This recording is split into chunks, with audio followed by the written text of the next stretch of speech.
पठानकोट हमले को लेकर आज भी दिन भर हलचल रही। हम 3 तस्वीरों के जरिए आपको आज की कहानी बता रहे हैं। सबसे बड़ी बात यह है कि एनआईए ने उस एसपी को पूछताछ के लिए दिल्ली बुलाया है जिसे आतंकियों ने अगवा किया था। और दूसरी खबर यह है कि पठानकोट के चंबर गांव में 2 और संदिग्ध देखे गए हैं, इसलिए बीएसएफ तलाशी अभियान चला रही है। तीसरी खबर यह है कि आज पाकिस्तान के पीएम नवाज शरीफ ने पाकिस्तान के सुरक्षा सलाहकार और सेना प्रमुख के साथ बैठक की है और भारत की ओर से दिए गए सबूतों पर हो रही कार्रवाई को लेकर बात की है। ये 3 बड़ी खबरें आज की, 3 जो बड़ी खबरें पठानकोट हमले से जुड़ी हुई। 6 दिन पहले पठानकोट एयरबेस पर यह हमला हुआ। आतंकी हमले में 7 जवान शहीद हुए, 6 आतंकी मारे गए। इस हमले की जांच कर रही एनआईए ने गुरदासपुर के एसपी सलविंदर सिंह को दिल्ली में पूछताछ के लिए बुलाया है। अब सूत्रों के मुताबिक सलविंदर सिंह का लाई डिटेक्टर टेस्ट हो सकता है, यानी झूठ पकड़ने वाली मशीन से टेस्ट।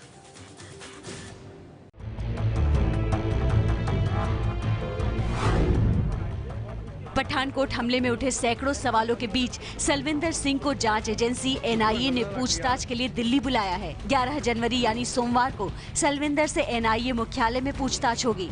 सलविंदर सिंह के मुताबिक 31 दिसंबर की रात 11:30 से 12 बजे के बीच आतंकियों ने उन्हें किडनैप किया था और उसी रात 3 बजे आतंकियों के चंगुल से छूटकर पठानकोट में गुरपल सिमली गांव पहुंच गए थे।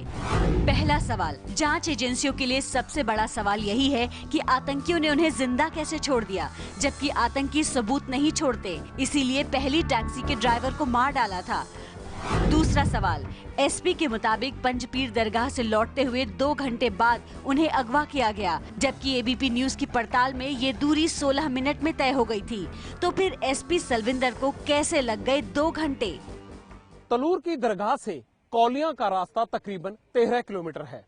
मैं इस वक्त खड़ा हूं उसी कौलिया मोड़ पर जहां एसपी सलविंदर सिंह की गाड़ी आतंकवादियों ने छीनी थी। अगर मुझे यहां 16 मिनट लगे इतने ट्रैफिक के बावजूद, तो रात को एसपी सलविंदर सिंह को 9:30 बजे वहां से चलकर यहां तक पहुंचने में 2 घंटे कैसे लगे? क्योंकि एफआईआर में उन्होंने यही लिखवाया है कि जब वो 11:30 बजे इस कौलिया मोड़ पर पहुंचे तो सेना की यूनिफॉर्म में आतंकवादियों ने उनकी गाड़ी हाईजैक कर ली। आतंकियों के चंगुल से छूटकर गांव पहुंचने के लिए 10 मिनट की दूरी तय करने में सलविंदर को 3 घंटे क्यों लग गए? सलविंदर सिंह की गाड़ी छीनी गई उस वक्त टाइम 11:30-12 बजे का था और जब वो यहाँ पर पहुंचे उस वक्त टाइम 3 बज रहे थे। यानी तकरीबन अगर मान के चले तो 3 घंटे का फर्क है। 3 घंटे 12 से 3 उनको यहाँ पहुंचने में लगे। तो एफआईआर में भी सलविंदर सिंह ने यही लिखवाया है कि उन्होंने इस गांव में गुलपुर में पहुंचकर कंट्रोल रूम को अपने फोन से इस घटना की जानकारी दी। जब उनके पास फोन था तो घटना की जानकारी खुद उन्होंने आतंकियों ने जो हाथ पांव बांधे थे उनको खोलने के बाद तुरंत क्यों नहीं दी? आतंकियों से छूटने के बाद पहले आईबी ने जानकारी लेने के लिए सलविंदर को बुलाया था और जब से एनआईए ने जांच संभाली है, सलविंदर एनआईए अधिकारियों को उस रात की घटना के बारे में जानकारी दे रहे हैं।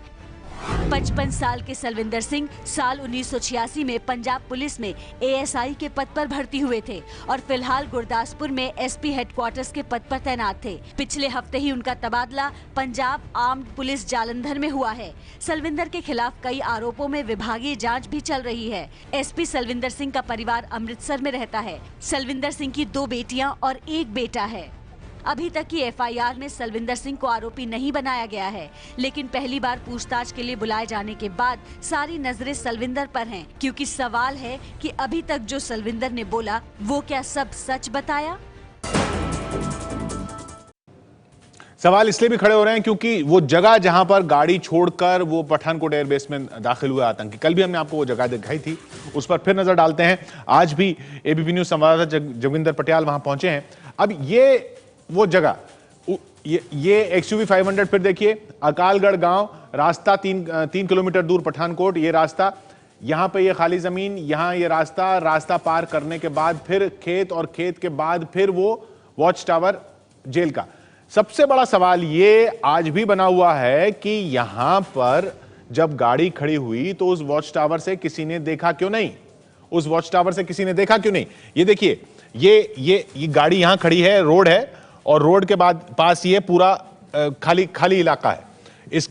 इस रोड के पार उधर ये खेत हैं, ये खाली इलाका वो खेत, और वो वॉच टावर, यहां पर ये गाड़ी छोड़ी, लेकिन वहां से किसी ने देखा नहीं, और ये रात का सन्नाटा था। रात के सन्नाटे में एक बात और नोट कीजिए, राजेश वर्मा जो व्यक्ति साथ में था एसपी के, उसने बताया कि जब वो लोग उसके गला रेत कर आगे बढ़ गए थे, एयरबेस की तरफ निकल गए थे, तो उसने गाड़ी का दरवाजा खोला तो यहां पर इस जगह पर ये गाड़ी का अलार्म भी बजा था। अब ये अलार्म बजा, गाड़ी का सायरन बजा रात के सन्नाटे में, इधर जो वॉच टावर पे गार्ड खड़ा था उसको क्यों नहीं सुनाई दिया? ये कैसी सुरक्षा है? एक बार फिर देखिए पूरे इलाके में, देखिए ये चीजें क्या क्या हैं। ये कच्चा रास्ता है, जहां गाड़ी खड़ी की वो कच्चा रास्ता आगे जाता है वहां तक जहां से ये एयरबेस के अंदर दाखिल हुए हैं। इधर सूखा नाला है, इधर बंजर जमीन है, ये एक तरफ अकालगढ़ है, दूसरी तरफ पठानकोट है। इस रास्ते पर, इस रास्ते को पार करके खेत में जाते हैं, खेत से दीवार पर जा रहे हैं, एयरबेस की दीवार। सबसे बड़ा सवाल जो खड़ा हो रहा है वो ये कि ये यहां पर जो हुआ, जब इस दीवार को इन्होंने क्रॉस किया, वो किसी ने देखा क्यों नहीं? पहला सवाल। दूसरा ये, उनको कैसे पता था यहां पर गाड़ी छोड़नी है? उनको कैसे पता था यहीं पर गाड़ी छोड़ेंगे और कोई देखेगा नहीं, और अलार्म बज जाए, कुछ हो जाए, हम पार कर जाएंगे? ये सवाल खड़े हो रहे हैं। आज फिर वहां पर पहुंचे जगविंदर पटियाल।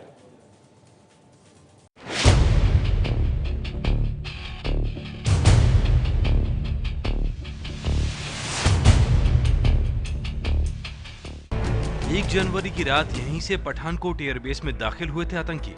इसी जगह पर आतंकियों ने छोड़ी थी एसपी सरविंदर सिंह की कार। यहीं से पैदल चलकर आतंकियों ने एयरबेस की दीवार फांदी थी।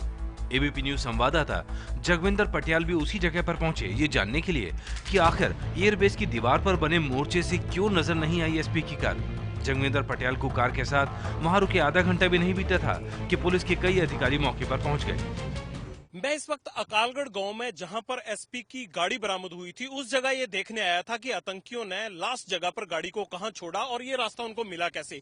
लेकिन मेरे पास ये पुलिस देख सकते हैं, पुलिस अब इस आतंकी घटना के बाद इतनी चौकन्नी है कि वो तुरंत हमारी गाड़ी को यहां खड़ा देखकर देखने पहुंच गई, और ये हेलीकॉप्टर भी रैकी करने के लिए पहुंच गया। और यहां जो एसपी साहब पहुंचे हैं, उन्होंने मुझे बताया कि एयरफोर्स के अंदर से हमारी गाड़ी जो यहां पर पहुंची झाड़ियों में, उसके बारे में ये अलर्ट आया पुलिस के पास कि एक गाड़ी उसी जगह पर देखी जा रही है जहां पर एसपी की गाड़ी को छोड़ा गया था। इसलिए ये सारी पुलिस यहां ये तफ्तीश करने पहुंची है कि आखिरकार क्यों ऐसा हुआ, और ये हेलीकॉप्टर भी तुरंत मॉनिटरिंग के लिए लगा दिया गया था। जमीन से लेकर आसमान तक एबीपी न्यूज संवाददाता पर सुरक्षा बलों की पैनी नजर थी। 20 पुलिस वालों के साथ खुद एसपी मौके पर पहुंच गए।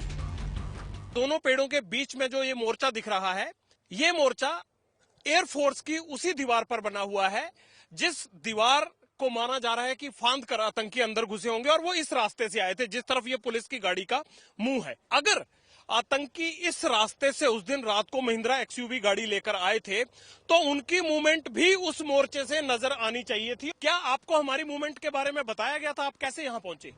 प्लीज, मैं इस बारे कुछ नहीं दस सकता जी। हम देख रहे थे कि हेलीकॉप्टर भी आए। प्लीज, सिक्योरिटी रीजन है, मैं नहीं दस सकता कुछ भी। अच्छा, लेकिन आपको यहाँ हमारी गाड़ी के बारे में बताया गया? बताया गया। बिल्कुल। कितना मिनट लगा आप जहाँ थे उस लोकेशन से यहाँ आने में? प्लीज आप मूव कर लो गाड़ी यहाँ से, प्लीज, मेरे को फोन आ रहा है, प्लीज। तो ये देखिए, इन्होंने बताया कि इनको फोन आया था, उसके बाद यहाँ पर ये पहुंचे हैं। ये एक बड़ी बात है। हैरान करने वाली बात यह है कि एसपी की कार चला रहे और आतंकियों के हाथों घायल हुए एसपी के दोस्त राजेश वर्मा ने एबीपी न्यूज को बताया था कि कार से भागने के दौरान इमरजेंसी अलार्म बज गया था।